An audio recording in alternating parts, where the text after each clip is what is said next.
Not an inspirational speaker. I've never lost a limb on a mountainside, metaphorically or otherwise, and I'm certainly not here to give career advice because, well, I've never really had what most would consider a job. However, I have had large groups of people listening to what I say for quite a few years now, and it's given me an inflated sense of self-importance. So I will now, at the ripe old age of 37.9, bestow upon you 9 life lessons. 1, you don't have to have a dream. Americans on talent shows always talk about their dreams. Fine, if you have something you've always wanted to do, dreamed of, like in your heart, go for it. After all, it's something to do with your time, chasing a dream.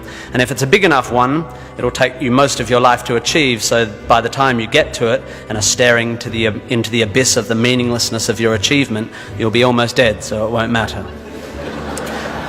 I never really had one of these dreams, and so I advocate passionate dedication to the pursuit of short-term goals. Be micro-ambitious. Put your head down and work with pride on whatever is in front of you. You never know where you might end up. Just be aware the next worthy pursuit will probably appear in your periphery, which is why you should be careful of long-term dreams. If you focus too far in front of you, you won't see the shiny thing out the corner of your eye. 2, don't seek happiness. Happiness is like an orgasm. If you think about it too much, it goes away.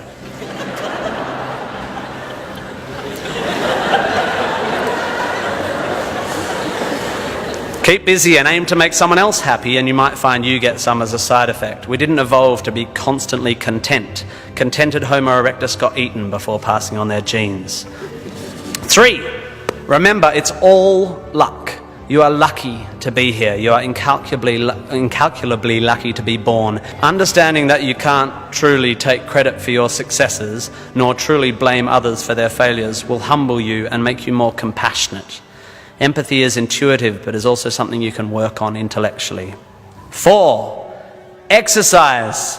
I'm sorry, you pasty, pale, smoking philosophy grads, arching your eyebrows into a Cartesian curve as you watch the human movement mob winding their way through the miniature traffic cones of their existence. You are wrong and they are right. Well, you're half right. You think, therefore you are, but also you jog, therefore you sleep, therefore you're not overwhelmed by existential angst. You can't be can't, and you don't want to be. Play a sport, do yoga, pump iron, run, whatever, but take care of your body. You're going to need it. Most of you mob are going to live to nearly 100, and even the poorest of you will achieve a level of wealth that most humans throughout history could not have dreamed of. And this long, luxurious life ahead of you is going to make you depressed. 5, be hard on your opinions. A famous bon mot asserts that opinions are like arseholes, in that everyone has one. There is great wisdom in this, but I would add that opinions differ significantly from arseholes, and that yours should be constantly and thoroughly examined.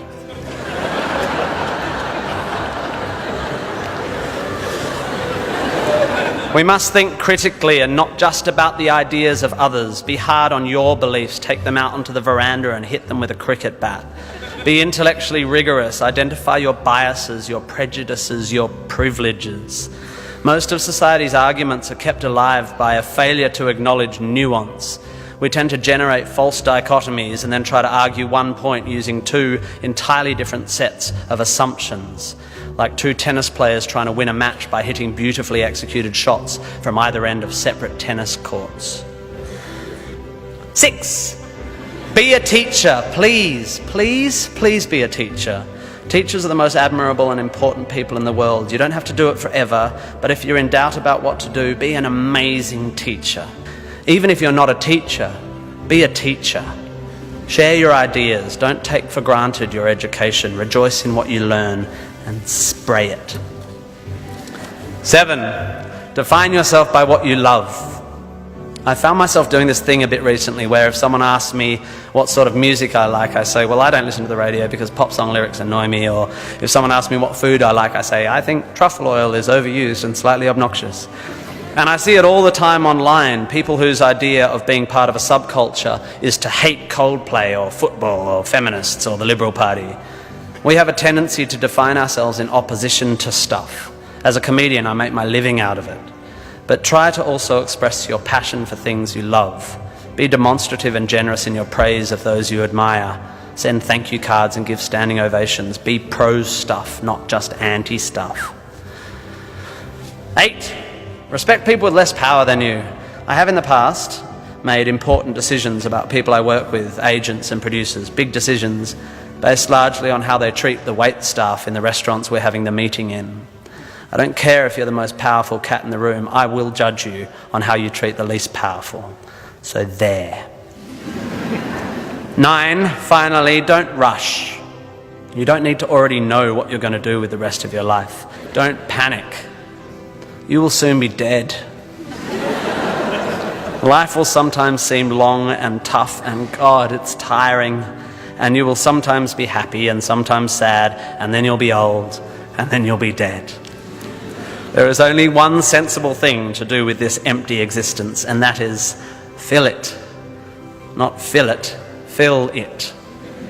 Life is best filled by learning as much as you can about as much as you can, taking pride in whatever you're doing, having compassion, sharing ideas, running, being enthusiastic. And then there's love and travel and wine and sex and art and kids and giving and mountain climbing, but you know all that stuff already. It's an incredibly exciting thing, this one meaningless life of yours. Good luck, and thank you for indulging me.